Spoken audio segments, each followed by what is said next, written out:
Guys, good evening. I just got my night routine. I just give you some healthy way and lymphatic facial massage. Also, I use my castor oil and something lemongrass or avocado oil. Hinaluan ko siya. You see?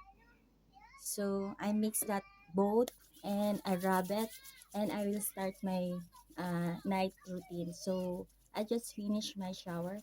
Then I start my lymphatic massage. Just count 1 to 6. Open your lymph nodes and massage here. And then go back here and massage again. Yeah, your joint here. Para coming natural botox. You see?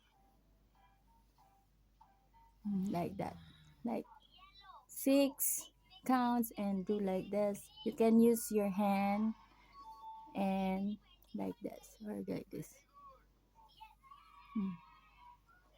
Actually, na-exercise yung eyeball when you do this and massage here like this. Make point urinary bladder 2, then go up 1, 2, 3 and vibrate. Then go down. Then put down here like this. Yan ang sarap, no? And then, actually, you can do your points. Point 1, stomach 1, press, deep breath, and this is the large 20. If you have flu, then press and deep breath. This is the anti-aging point. Also, this for headache, no? Urinary point 2 and point 1 is here.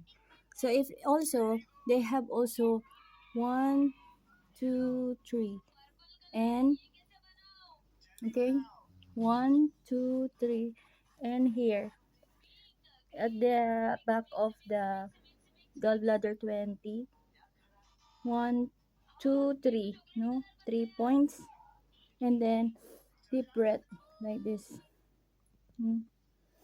This is anti-aging points and breath. So although other side, oh, 1, 2, 3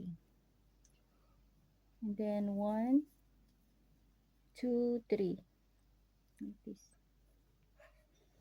So this is anti-aging points and start again for lymph nodes. And then actually I do also for my arm. Nandiyan lahat ng lymph nodes and then in your tricep do like this. 1, 2, 3, high CE and do like this. No? Yan, that's lymphatic massage and do other side. No? Pag always masakit or pain your shoulder, you can massage here. This is the trigger points that's connecting to the small intestine here.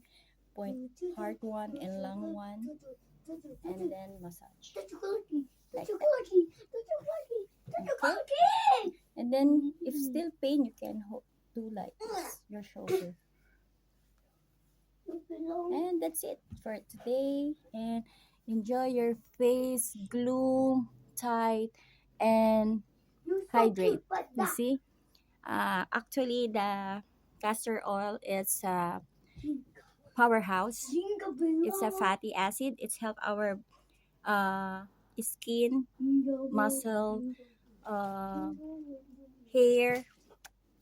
Also, our organ, they like it because this is the food inside and out. And the food of the fatty acid is the fat of the meat.